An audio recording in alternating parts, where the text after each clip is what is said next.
Karena memang manuskrip itu manuskrip palsu. Faqih Muqaddam tidak pernah bertemu dengan Ali bin Jadid. Ali bin Jadid tidak pernah punya murid namanya Faqih Muqaddam. Lihat di dalam kitab As-Suluk. Faqih Muqaddam siapa Ali bin Jadid disebutkan siapa guru-gurunya di As-Suluk 732 sudah ada. Muridnya siapa-siapa sudah ada semua.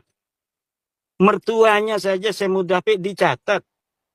Adiknya Abdul Malik dicatat. Tetapi seorang murid bernama Faqih Muqaddam tidak pernah dicatat. Lalu bagaimana seorang yang tidak pernah dicatat sebagai murid Ali bin Jadid, tiba-tiba dia punya sanad yang katanya mendapatkan sebuah hadis daripada Ali bin Jadid? Siapa ini yang bikin manuskrip ini? Apakah Mas Rumel atau orang lain yang membuat, kemudian Mas Rumel mengambil dari orang lain itu? Sebenarnya saya sudah mempunyai tuduhan karena apa? Tulisan yang tertera itu mirip dengan tulisan seseorang di masa lalu di tahun 1960-an yang saya mempunyai manuskripnya juga. Cara menulis alifnya mirip, cara menulis lam alifnya juga mirip. Tetapi kita tidak boleh mendahului untuk menuduh. Hanya berdasarkan kecocokan, berdasarkan kemiripan, jawabannya sudah ada di saya. Tetapi kita tunggu Mas Rumel untuk menjawab. Dari mana dia mendapatkan manuskrip Faqih Muqaddam yang katanya mempunyai sanad hadis kepada Ali bin Jadid. Manuskripnya disebut manuskrip tinta biru kertas garis-garis. Kemudian ada beberapa hal lagi. Nasab Alawi informasinya tertib, kata Mas Rumel nih. Ketika masing-masing dicari, ternyata masing-masing tabaqat itu gak ada yang bertentangan. Mas Rumel nyarinya di mana? Kata Nasab Alawi kan Ubed anaknya Ahmad.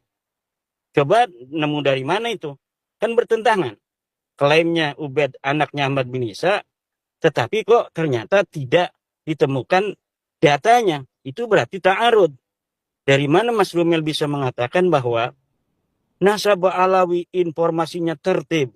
Ketika masing-masing dicari, ternyata masing-masing tabaqat gak ada yang bertentangan. Ini dari mana cara berpikirnya? Lah sudah jelas ketika kita melihat, kita mencari Ubed, benarkah dia sebagai anak Ahmad? Tidak ada kitabnya. Benarkah Ubed punya anak Alwi? Enggak ada kitabnya di abad ke-4 sampai abad 9. Ketika kita mencari Alwi punya anak Muhammad, enggak ada. Muhammad punya anak Alwi, enggak ada. Ali punya anak Ali, enggak ada. Ali punya anak Sohib Mirbat, tidak ada. Kita cari Sohib Mirbat di Difar, tidak ada. Kita cari Sohib Mirbat di Tarim, tidak ada. Kita cari Faqih Muqaddam di Tarim, tidak ada. Kita cari Faqih Muqaddam di kitab ulama, tidak ada. Lalu maksud Mas Rumel sangat rapi, kemudian apabila diverifikasi ada, itu dilihat dari mananya. Nah, ini perlu dijawab oleh Mas Rumel. Kemudian mengenai Al-Khatib.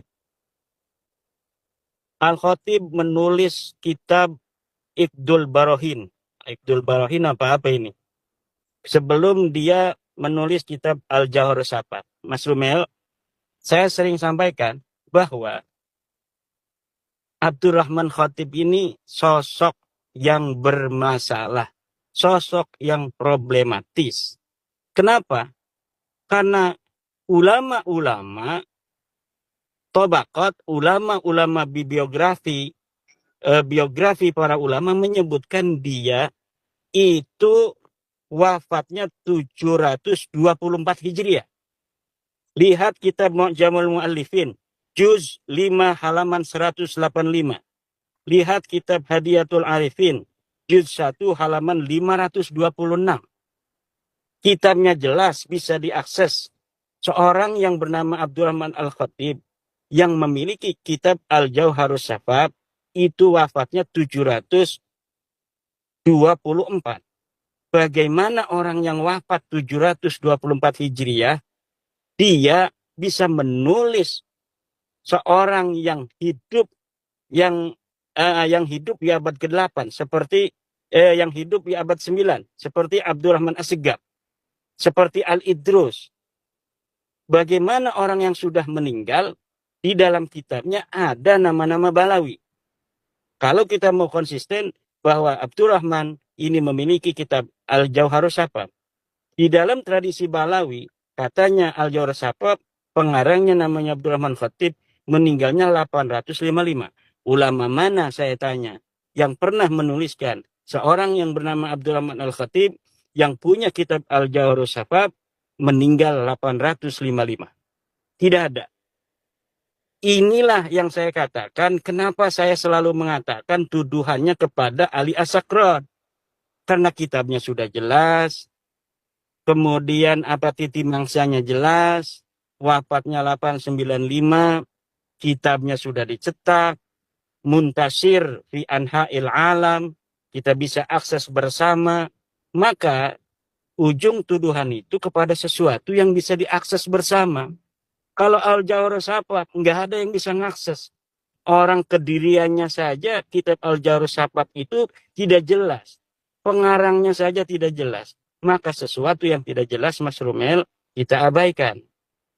Andai pun betul dia itu 855 wafatnya, dia itu muridnya Abdurrahman Segaf. Kalau murid Abdurrahman Segaf, juga muridnya Hasan Mu'alim, Jamalulail, berarti dia ini ada subjektivitas dengan naskah Balawi. Maka walaupun dia bukan Balawi, ini kita masukkan satu genre, dia sebagai naskah internal yang tidak bisa menguatkan naskah Balawi dan tidak bisa disebut sebagai naskah eksternal. Bisalah disebut semi internal atau juga semi eksternal. Nah, sesuatu yang 50-50 begini, kediriannya saja tidak jelas. Naskahnya aja baru 40 tahun. Kemudian pengarangnya aja tidak jelas. Ulama mengenalnya dia wafat 724 Hijriah. Tapi kenapa di dalam naskah Balawi disebut 855? Ini dulu diselesaikan, baru kita bisa jadikan Al-Jauharus Safaf sebagai teman setia dari Al-Burqatul Musiqah. Nanti kita bisa katakan Dwi Tunggal naskah Balawi, Al-Jauharus Safaf dan Al-Burqatul Musiqah. Tapi sampai saat ini Mas Lumel, kita harus konsisten di dalam beristidlal. Sesuatu dalil itu harus nyata. Dalilnya harus ada bukti materialnya, dalilnya harus jelas. Kalau Al-Jauharus Safaf tidak jelas. Nah, inilah yang terakhir yang dapat disampaikan oleh Mas Lumel Abbas, Kang Rifki. Jadi hanya berdasarkan satu naskah atau manuskrip tinta biru, yang kedua kembali ke Jauharus Safaf di abad 9. Dan itu pun belum jelas. Hal-hal yang sangat dinantikan oleh para mukibin, adanya manuskrip di abad 4, 5, 6, 7, 8, itu jauh panggang daripada api. Dan inilah hakikat dari nasab Balawi. Secara metode ilmu nasab tidak bisa diterapkan. Karena dia tidak bisa diisbat dengan kitab. Karena tidak ada kitab yang menerangkan tentang nasabnya selama 550 tahun. Dilihat dari teori penetapan nasab dengan surah istifadah. Surah istifadah mempunyai syarat. Dia tidak boleh ada mu'arid. Dia tidak boleh ada penentang. Sedangkan nasab Balawi ditentang oleh As-Sajarah Al-Mubarakah. Dengan teori metode nasab syahadah tidak bisa. Karena metodologi isbat nasab dengan syahadah untuk orang yang hari ini ada. Bukan untuk Ubaid yang ada 1000 tahun yang lalu. Begitu pula dengan metode ikrar. Maka seluruh metodologi di dalam bagaimana cara menetapkan nasab tidak bisa mengisbat Balawi. Kemudian manuskrip sama sekali tidak bisa berikan oleh Mas Rumel atau yang lainnya. Secara DNA, platnya G. Sudah jelas menurut para peneliti sampai hari ini bahwa plat G itu bukanlah keturunan orang Arab.